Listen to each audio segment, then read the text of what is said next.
Welcome to the Voices of the GESDA Summit, and welcome to Andrea Boggio. You are Professor of Legal Studies at Bryant University in the United States, and your current research focuses on the relationship between science and society in a global dimension.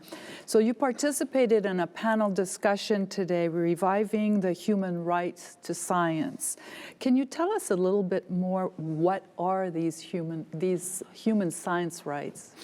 So the human rights to science is codified in the Universal Declaration of Human Rights. So it's been around since 1948, and is also part of the Covenant on Economic, Social, and Cultural Rights from the 1960s, and in many other regional instruments. And we surveyed in 120 constitutions in the United States.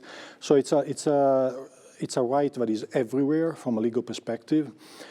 The essence of this right is a right for everyone to enjoy the benefits of scientific progress in its applications. It's a right to science, to have scientific progress, but it's also a right to participate in how science is made.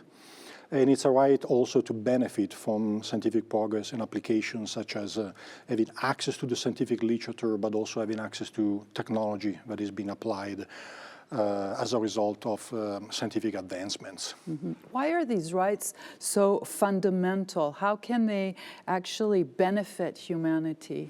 I think there are two dimensions to the value of science. One is in itself, science is an expression of being humans. It's a way to express our desire to know and curiosity. In fact, the human rights to science is considered a cultural rights because science is one of the cultural expressions of humans. And so this is sort of an intrinsic value of science as an expression of who we are. But it's also, there is an instrumental value because science is also important in conducting or enjoying a better life, in living longer.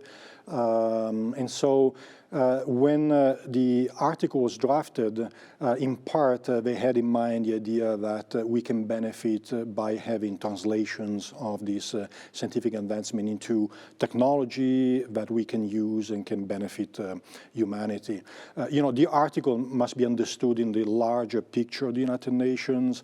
The goal of the United Nations is to improve life on the planet, and science seems to be an important part of that. Yeah, more and more so, I would say. So how do we protect these rights? How do we make sure that they are protected? That's a challenge, and in part because the right to science has been dormant or sleeping for a long time. It goes back to the 40s, but we haven't really appreciated its existence until recently. And so we are, myself and many other scholars and practitioners, trying to identify ways in which you can translate these very general aspirations codified in treaties, and trying to create or identify standards for practice in the sciences, in policy for citizens. And so we want to ensure that the right itself is translated into a set of standards.